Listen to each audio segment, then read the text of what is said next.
नमस्कार दोस्तों, हर्ष के साथ राज यूट्यूब चैनल में आप सभी का स्वागत है। दोस्तों, बिहार में असिस्टेंट प्रोफेसर के जो परिनियमन 2020 पारित किया गया था, उनका जो संशोधन का प्रस्ताव राजभवन भेज दिया गया है। तो आज के अखबारों में यह प्रमुखता से प्रकाशित किया गया है। तो देखते हैं कि इस अखबारों में क्या लिखा गया है। तो दोस्तों, यहाँ पर लिखा गया है कि सहायक प्राध्यापक नियुक्ति परिनियमन में संशोधन का प्रस्ताव राजभवन पहुँच गया है। संभवतः इसी हफ्ते राजभवन इस पर अपनी सहमति की मुहर लगा सकता है। राज्य विवि सेवा आयोग के अभिमत की भांति शिक्षा विभाग ने भी अपना अभिमत बिहार के अभ्यर्थियों के हक में दिया है, जो कि अच्छी खबर है। सूत्रों के मुताबिक शिक्षा विभाग ने गहन समीक्षा की, इसके बाद तैयार अभिमत को मंगलवार को राजभवन भेज दिया गया है। इसके साथ राज्य विश्वविद्यालय सेवा आयोग का अभिमत भी जोड़ा गया है। फिलहाल शिक्षा विभाग और राज्य विश्वविद्यालय आयोग ने इन प्रावधानों को खत्म करने की सिफारिश की है, जो कि पहले प्रस्ताव जो आया हुआ था, जिससे बिहार के अभ्यर्थियों को सैद्धांतिक तौर पर नुकसान हो रहा था। जानकारी के मुताबिक कई संशोधन के प्रस्ताव किए गए हैं। इनमें 2009 के परिनियमन से परे पुराने परिनियमन पर आधारित की गई पीएचडी को मान्यता देना शामिल है, विशेष रूप से 2009 से 2012 के बीच में जिन्होंने पीएचडी को मान्यता दी जाएगी।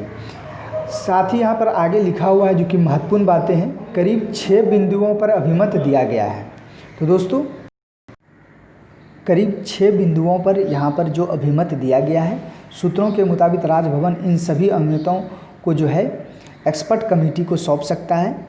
इसके मामले में 2020 के परिनियमन संशोधन होना तय बताया जा रहा है। इससे पहले जो करीब एक हफ्ता पहले राजभवन ने सहायक प्राध्यापक नियुक्ति परिनियमन 2020 को अधिसूचित करते हुए प्रभावी किया था। तो दोस्तों, यहाँ पर सबसे महत्वपूर्ण बातें ये हैं कि हम सभी को मालूम है कि यहाँ पर लिखा हुआ कि करीब 6 बिंदुओं पर अभिमत संशोधन के बारे में राजभवन भेजा गया है। तो 2 बिंदुओं तो हम सभी को मालूम है। एक है कि पीएचडी 2009 से 2012 के बीच जिनको अयोग्य घोषित किया गया था, उनको मान्यता देना है, प्रथम पॉइंट। सेकंड पॉइंट हम सभी को मालूम है कि एमफिल का जो मार्क्स ऐड किए गए थे, उनको हटाना है। 2 पॉइंट हम सभी जानते हैं, लेकिन 4 पॉइंट और क्या संशोधन के बारे में दिया गया है, ये बहुत ही महत्वपूर्ण होगा जब इनका निर्णय संशोधन कर आएगा।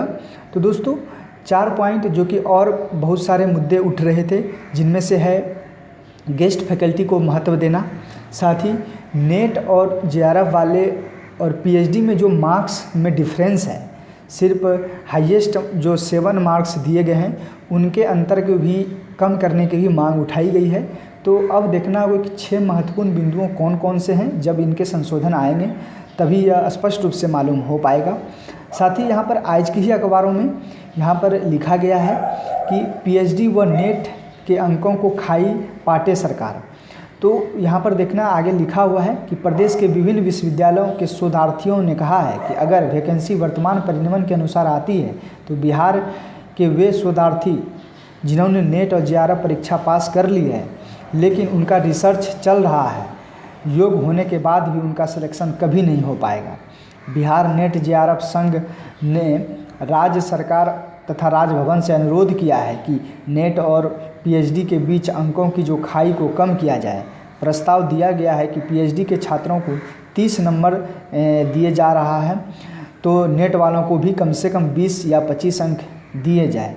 साथ ही बिहार में काम करने वाले अतिथि शिक्षकों को भी वेटेज दिया जाए। दरअसल बिहार नेट जेआरएफ संघ ने वेबिनार के माध्यम से व्यापक चर्चा की है।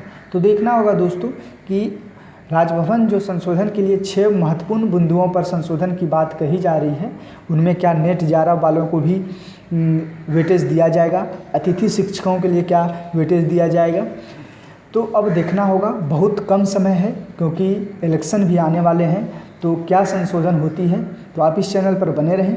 इसी प्रकार की जानकारी, साथ ही जो भी छात्र पब्लिक एडमिनिस्ट्रेशन से यूजीसी नेट की तैयारी कर रहे हैं, वो भी इस चैनल से जुड़े। थैंक यू, धन्यवाद।